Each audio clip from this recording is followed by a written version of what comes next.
ce module, nous discuterons des différents types de nœuds, de la structure du réseau blockchain et de la façon dont les conflits sont résolus dans un environnement sans autorisation.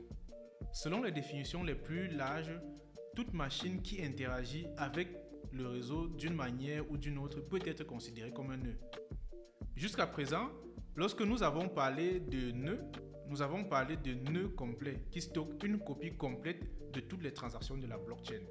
Lorsqu'un nœud complet reçoit un bloc, il vérifie le contenu du bloc, y compris l'horodatage, le hachage et la difficulté.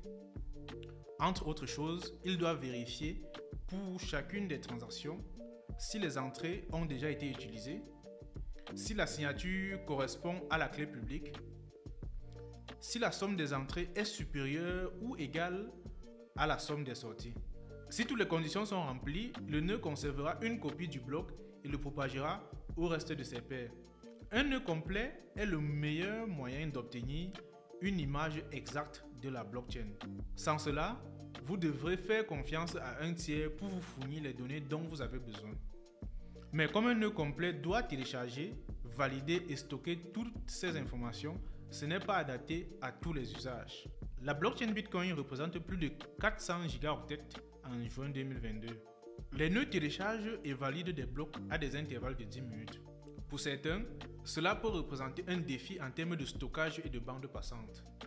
D'autre part, les nœuds légers sont des périphériques qui se connectent à d'autres nœuds mais effectuent une validation limitée sur les données. Pour cette raison, ils ont besoin de stockage et de bandes passantes inférieures et peuvent être exécutés sur des appareils tels que des téléphones portables ou des ordinateurs bas de gamme. Si vous utilisez un portefeuille non custodial, il s'agit probablement d'un nœud léger. Au lieu de télécharger des blocs complets, les nœuds légers téléchargent uniquement les entêtes de blocs qui sont beaucoup plus petits. L'entête du bloc vous donne des informations importantes telles que le hachage du bloc précédent, l'horodatage et d'autres métadonnées. En fin de compte, les nœuds légers ont besoin des nœuds complets pour fonctionner. Ensuite, il y a les nœuds de minage. Techniquement, les nœuds de minage sont soit des nœuds complets, soit des nœuds légers, mais il s'agit d'un sous-ensemble de nœuds qui participent à exécuter la preuve de travail pour sécuriser le réseau. Dans la plupart des crypto-monnaies comme Bitcoin et Ethereum, un simple ordinateur ne suffit pas pour effectuer les opérations de hachage.